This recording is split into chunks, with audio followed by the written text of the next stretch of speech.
India market invest মাইন্ডসেটে আপনাদের স্বাগত। যারা চ্যানেল নতুন এসেছেন তাদেরকে বলবো প্লিজ চ্যানেলটাকে সাবস্ক্রাইব করবেন, একটা লাইক করবেন, বেল আইকনটা প্রেস করবেন, তার সাথে অল বাটনটাও প্রেস করবেন, তাহলে নোটিফিকেশনটা কিন্তু সঙ্গে সঙ্গে আপনাদের কাছে গিয়ে পৌঁছাবে। দেখুন, মার্কেট ক্লোজ হয়ে গেছে, তো মার্কেট রিলেটেড নিউজ নিয়ে আমরা চলে এসেছি। চলুন মার্কেটে কী কী নিউজ কোন কোন কোম্পানিতে পাওয়া যাচ্ছে সেগুলো একটু দেখি। ফার্স্টে যে কোম্পানি নিয়ে আলোচনা করবো সেই কোম্পানির নাম হচ্ছে এইচডিএফসি ব্যাংক। দেখুন, এই ব্যাংকটা আজকের দিনে দেখলে দেখা যাবে কি আজকের দিনে না, অনেক দিন পর কিন্তু এরকম একটা আপসাইড মুভমেন্ট দেখিয়েছে ব্যাংকটা, প্রায় 2.5%-এর ওপরে। তো আমরা যদি ব্যাংকটার রিটার্ন দেখি, দেখুন এক বছরে ব্যাংকটা 11% মাইনাস রিটার্ন দিয়েছে। আমরা যদি ব্যাংকটার 5 বছর রিটার্ন দেখি, অনলি ফর 38% রিটার্ন দিয়েছে। তো এই ব্যাংকটা যদি আপনি 2021-এর থেকে দেখলে দেখা যাবে ইউক্রেন রাশিয়ার যুদ্ধ বলুন, ইনফ্লেশন বলুন, পাশাপাশি কিন্তু এইচডিএফসির সঙ্গে এইচডিএফসি ব্যাংকের যে মার্জার, সেই মার্জারটা কিন্তু এই স্টকটাকে এফেক্ট করেছে। কী করে? দেখুন, ইনফ্লেশন ওইগুলো তো আপনি নিজেও জানেন। তো এফেক্টটা হয়েছে যে দুটো ব্যাংক যখন একটা এনবিএফসি এবং একটা ব্যাংক যখন মার্জার হয়ে গেছে, মার্জার হওয়ার ফলে কিন্তু যে আমাদের ইন্ডিয়ার ইন্ডেক্সেই ছিল দুটো কোম্পানি, কি সেন্সেক্স বলুন কি নিফটিতে বলুন। তো স্বাভাবিকভাবে দুটো কোম্পানি আর থাকতে পারবে না, একটা কোম্পানি থাকবে। তো এই ব্যাংকটার থেকে কিন্তু অনেক আউটফ্লো হয়ে গেছে, তো এটা একটা কারণ। তার পাশাপাশি সব রকম মানে জিনিসটা যখন মার্জার হয়ে গেছে দুটো কোম্পানি, মার্জার হওয়ার পরে কিন্তু বিজনেস বলুন, ভ্যালুয়েশন বলুন, এগুলো একটা ব্যাপার ছিল। তো সব কারণ কিন্তু একটা এফেক্ট করেছে তার প্রফিটেবিলিটিতে, তার রেভিনিউতে, তার এনপিএতে, তার প্রভিশনে, যার জন্য কিন্তু কোম্পানিটা 2021 থেকে দেখলে দেখা যাবে কন্টিনিউয়াসলি কিন্তু একটা রেঞ্জের মধ্যেই চলছে। তো আশা করা যায় এই কোম্পানিটার যতগুলো খারাপ দিক বা নিউজ সেগুলো কিন্তু চলে গেছে। এই কোম্পানিটা কিন্তু একটা ভালো আপসাইড মুভমেন্ট দেখাতে পারে, একটা ব্রোকিং হাউস কিন্তু তাই বলছে। চলুন সেটা একটু দেখে নিই। তো এই বছরে দেখলে দেখা যাবে এই ব্যাংকটা 17% ডাউন হয়েছে। তো একটা broking house, global broking house, তারা কিন্তু 44% একটা আপসাইড মুভমেন্ট এই ব্যাংকটার মধ্যে দেখতে পাচ্ছে। তো চলুন দেখে নিই কোন ব্রোকিং হাউস এই কথা বলছে। তো দেখুন, দেখলে দেখা যাবে যে ব্রোকিং হাউসটা বলছে গ্লোবাল ব্রোকিং হাউস সিটি, ঠিক আছে। তারা কিন্তু বাই কল দিচ্ছে এবং এইচডিএফসি ব্যাংকের কিন্তু তারা টার্গেট কত বলছে, 2050। তো এখন যে কারেন্ট প্রাইস রয়েছে সেখান থেকে কিন্তু 44% কিন্তু একটা আপসাইড মুভমেন্ট দেখাতে পারে কোম্পানিটা, বলছে কি সিটি গ্লোবাল ব্রোকিং হাউস। দেখুন, আমরা সবাই জানি যে এই ব্যাংকটা কিন্তু খারাপ নয়, কন্টিনিউয়াসলি তার শেয়ার হোল্ডারদের ভালো একটা রিটার্ন দিয়ে গেছে। শুধু এই যে কিছু কারণ বললাম, এই কারণের জন্য কিন্তু ব্যাংকটা এরকম পারফরমেন্স করেছে লাস্ট 5 বছরে। আমরা যদি ব্যাংকটার ম্যাক্সিমাম চার্ট দেখি, দেখুন ম্যাক্সিমাম চার্ট দেখলে দেখা যাবে কিন্তু ব্যাংকটা ভালোই পারফরমেন্স করে গেছে। লেফট থেকে রাইটে যদি আমরা চার্ট দেখি, তাহলে চার্ট দেখলে দেখা যাবে ব্যাংকটা কিন্তু ভালো উপরে উঠেছে। শুধু এই টাইম পিরিয়ডটা কিন্তু ব্যাংকটা একটু কনসলিডেট করছে। তো সেই খারাপ সময় কিন্তু শেষ। আপনারা কিন্তু এই ব্যাংকটা নিয়ে চিন্তা ভাবনা করতে পারেন। কেন? কারণ ব্যাংকটা কিন্তু আন্ডার ভ্যালু চলছে। দেখুন, দীপক ফার্টিলাইজার যে কোম্পানিটা, দেখলে দেখা যাবে আজকের দিনে কিন্তু 3.5%-এর উপরে একটা আপসাইড মুভমেন্ট দেখিয়েছে। তো আজকে আপসাইড মুভমেন্ট দেখানোর পেছনে কারণ কি? চলুন কারণটাকে দেখার চেষ্টা করি। মার্কেট ওপেন হওয়ার সঙ্গে সঙ্গে কিন্তু কোম্পানিটা 10% মতন একটা আপসাইড মুভমেন্ট দেখিয়েছিল। তো এই আপসাইড মুভমেন্ট দেখানোর পেছনে কারণ কি? কারণ 15 ইয়ার্স এলএনজি কন্ট্রাক্ট কোম্পানিটা কিন্তু পেয়েছে। এই যে 15 বছরের যে একটা এলএনজি কন্ট্রাক্ট পেয়েছে, এটা কার কাছ থেকে পেয়েছে?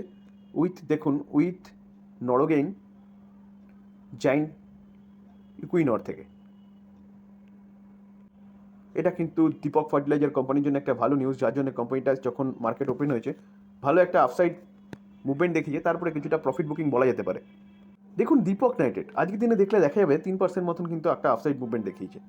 আমরা কালকেই সম্ভবত কভার করেছিলাম যে দীপক নাইটেড নিয়ে কিন্তু মতিলাল ওসওয়াল নিউট্রাল রেটিং দিয়েছে এবং এর টার্গেট দিয়েছিল 2100 সামথিং কিছু একটা। তো দেখুন, আমি তখনও বলেছিলাম যে কোনো ব্রোকিং হাউস টার্গেট দিচ্ছে মানে এই নয় সেই টার্গেট কিন্তু ফুলফিল হবে। আগে প্রচুর কোম্পানিতে প্রচুর ব্রোকিং হাউস কিন্তু বিভিন্ন রকম টার্গেট দিয়েছে, কোম্পানি কিন্তু সেই টার্গেট অ্যাচিভ করেনি। অর্থাৎ এই কোম্পানিটা এখন চলছে কত 2300-তে, তো সেখান থেকে কিন্তু এর ডাউন একটা টার্গেট দিয়েছিল। দেখুন আজকের দিনে এই কোম্পানিটা 3%-এর ওপরে কিন্তু একটা আপসাইড মুভমেন্ট দেখিয়েছে। তো স্যার, আমি সবসময় বলি যে আপনারা যে কোনো কোম্পানিতে ইনভেস্টমেন্ট করার আগে কিন্তু কোম্পানির বিজনেস দেখবেন। যদি বিজনেস আপনার মনের কাছে মনে হয় যে ওয়েল অ্যান্ড গুড, তাহলে সেই কোম্পানি হোল্ড করুন। আর যদি মনে হয় যে না কোম্পানির বিজনেস ভালো নয়, তাহলে একবারও কিন্তু ওই কোম্পানি নিয়ে ভাববেন না। তো ভালো কোম্পানি, কন্টিনিউয়াসলি ভালো পারফরমেন্স দিয়ে গেছে।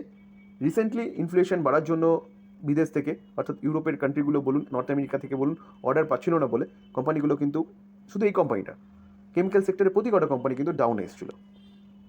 তো এখন কিন্তু ভালো সময় আসতে চলেছে, এই কোম্পানিগুলো কিন্তু আপনার রাডারে রাখতে পারেন। দেখুন, রিনিউয়েবল সেক্টরে একটা ভালো কোম্পানি ওয়ারি রিনিউয়েবল টেকনোলজি লিমিটেড। কোম্পানিটা সোলার পাওয়ার নিয়ে কাজ করে, কোম্পানিটা কিন্তু একটা ভালো পারফরমেন্স দিয়ে যাচ্ছে এবং তার শেয়ার হোল্ডারদের কিন্তু একটা ভালো রিটার্নও দিয়ে গেছে। দেখুন, আমরা যদি কোম্পানিটা লাস্ট 1 মাসের রিটার্ন দেখি, 1 মাসের রিটার্ন দেখলে দেখা যাবে কোম্পানিটা 54% রিটার্ন দিয়েছে।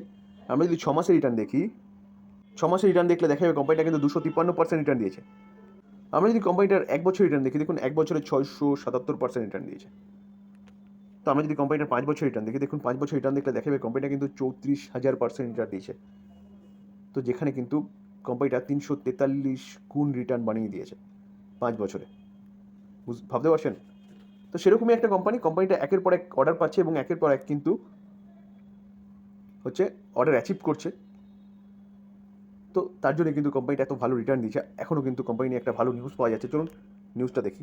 দেখুন, আজকে বাড়ার পিছনে যদি কারণ বলেন, তাহলে কোম্পানিটা কিন্তু 990 করোড়ের একটা কিন্তু অর্ডার উইন করেছে।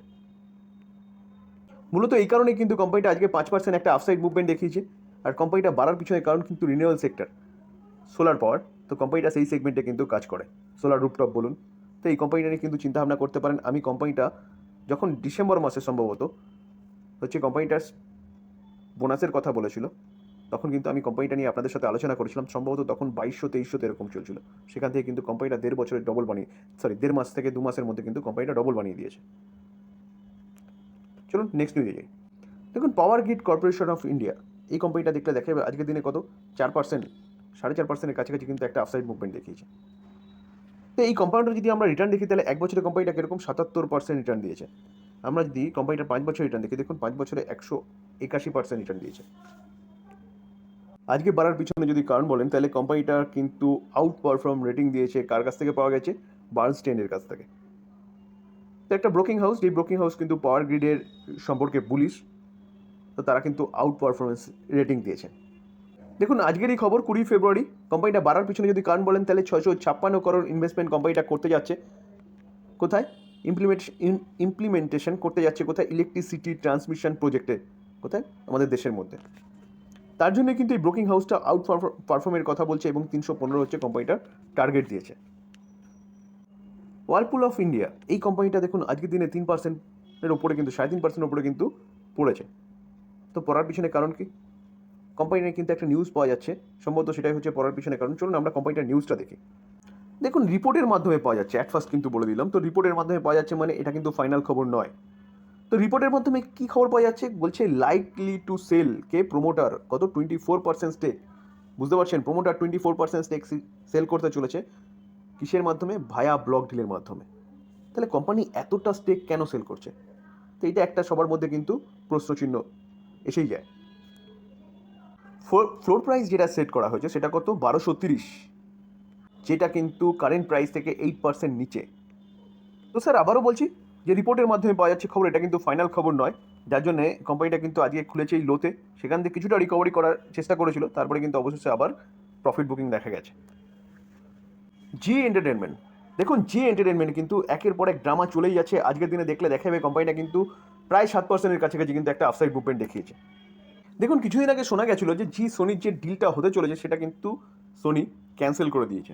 তো এখন আবার কিন্তু শোনা যাচ্ছে যে রিপোর্টের মাধ্যমে, কিন্তু এটাও ফাইনাল খবর নয়, যে আবার কিন্তু এই জি সোনির যে মার্জার, সেই ডিলটা বা মার্জারের কথা কিন্তু শোনা যাচ্ছে কত? $10 বিলিয়ন। তো যার জন্য কিন্তু আজকে জি হচ্ছে 6% মতন কিন্তু আপসাইড মুভমেন্ট দেখিয়েছে। এই যে জি সোনির যে মার্জারের রিপোর্টটা, সেটা পাওয়া যাচ্ছে কোথায়? ইকোনমিক টাইমস থেকে। ইকোনমিক টাইমসের রিপোর্টের মাধ্যমে পাওয়া যাচ্ছে কিন্তু। তা আমরা দেখেছিলাম যে 22শে জানুয়ারি যে জি সোনির যে মার্জারের ব্যাপারটা, সেটা কিন্তু কল অফ হয়েছে, অর্থাৎ ক্যান্সেল হয়ে গেছিলো। তো এখন কিন্তু আবার শোনা যাচ্ছে যে জি সোনির মার্জার কিন্তু হতে পারে। মূলত এই কারণেই কিন্তু জি আজকে আবার 6%-এর ওপরে কিন্তু একটা আপসাইড মুভমেন্ট দেখিয়েছে। এনবিসিসি ইন্ডিয়া, এই কোম্পানিটা হচ্ছে দেখুন আজকের দিনে 0.78% কিন্তু একটা আপসাইড মুভমেন্ট দেখিয়েছে। প্রথমে যদি ওপেন হয়েছে, কোম্পানিটা ওপেন কিন্তু খুব ভালোই হয়েছিল, সেখান থেকে কিছুটা উপরে উঠেছে, উপরের পরে কিন্তু প্রফিট বুকিং দেখা গেছে। কোম্পানিটার মধ্যে ড্রামা হওয়ার পিছনে কারণ কি? একটা কারণ তো অবশ্যই আছে, কোম্পানিটা কিন্তু একটা ভালো নিউজ পাওয়া যাচ্ছে। চলুন সেই নিউজটাও কভার করি। এই যে এনবিসিসি কোম্পানিটা আজকে 3% ফার্স্টের দিকে বেড়েছিল। তো বাড়ার পিছনে যদি কারণ বলেন, তাহলে কোম্পানির ব্যাগে কিন্তু 369 করোড় একটা অর্ডার এসছে বা কোম্পানি উইন করেছে। কোম্পানিটা কিন্তু 359 করোড়ের যে অর্ডার পেয়েছে, সেটা কিন্তু 3টে অর্ডার পেয়েছে।